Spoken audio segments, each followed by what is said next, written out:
তো গাইস আজকে 10K celebration করতে গিয়ে আমরা কি কি করলাম, হ্যাঁ আজকে সবকিছু বলবো তোমাদেরকে এই ভিডিওতে। তো আসসালামু আলাইকুম গাইস, তোমরা সব কেমন আছো? আশা করছি তোমরা অনেক অনেক ভালো আছো। তো আমি হচ্ছে পাঁচগ্রামে একটা ছোট্ট ব্লগ। তো আজকে বিকেল বেলায় আসরের নামাজটা পড়ে চলে আসি পাঁচগ্রামের দিকে। তো আমরা দুই বন্ধু মিলে কিছুক্ষণ যাওয়ার পর চলে আসি পাঁচগ্রাম উত্তর মোড়ে। আর পাঁচগ্রাম এলাম গাইস একটা জুতো কেনার জন্য। তারপরে গাইস দোকানে ঢুকে জুতো পছন্দ করতে লেগে যায়। তারপরে কিছুক্ষণ দেখার পরে এরকম একটা জুতো পছন্দ হয়ে গেল, আর আমি এই জুতোটা নিলাম শুধুমাত্র কাজ করার জন্য। তারপরে আমি চলে আসি চাউমিনের দোকানে, আর চাউমিনের দোকানে এসে দুটো পাকোড়া অর্ডার করে দিলাম। তারপরে আমি টাকাটা দিয়ে পার্সেলটা নিয়ে নিলাম। তারপরে আমি চলে যাচ্ছি বাড়ি, কারণ ইফতারের টাইম হয়ে গিয়েছে। তারপরে আমি উঁচু করে ইফতার করার জন্য বসে পড়েছি। আর ইফতার করার পরে আমি লেগে যাই 10K সেলিব্রেশন করার কাজে। আর গাইস আমার বন্ধুরা সেলিব্রেশন করতে এসেছে না গেম খেলতে এসেছে, অবশ্যই কমেন্টে বলে দিও। আর এইদিকে আমার একটা দিদি অনেক সুন্দর করে সেজেছে, কারণ গাইস আমার 10K হয়েছে, তার জন্য আমার বোনদের অনেক খুশি। কারণ গাইস আমি যেটা কোনোদিনও ভাবিনি আজকে সেটাই করে দেখিয়েছি। আর আমার 10K ফলোয়ার্স করতে প্রায় 2-3 বছর লেগে গিয়েছে। হয়তো তোমাদের কাছে 10K ফলোয়ার্স অনেক অল্প, কিন্তু আমার কাছে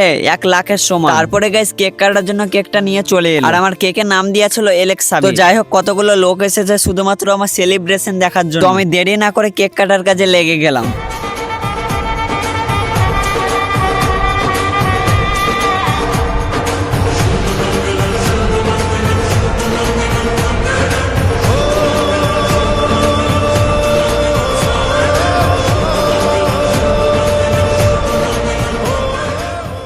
তারপরে গাইস আমার কেক কাটা হয়ে গেল, সবাইকে খাইয়ে দিলাম। এবং আমার মিনি ব্লগটাই এই পর্যন্তই, দেখা যাচ্ছে আবার নেক্সট ভিডিওতে।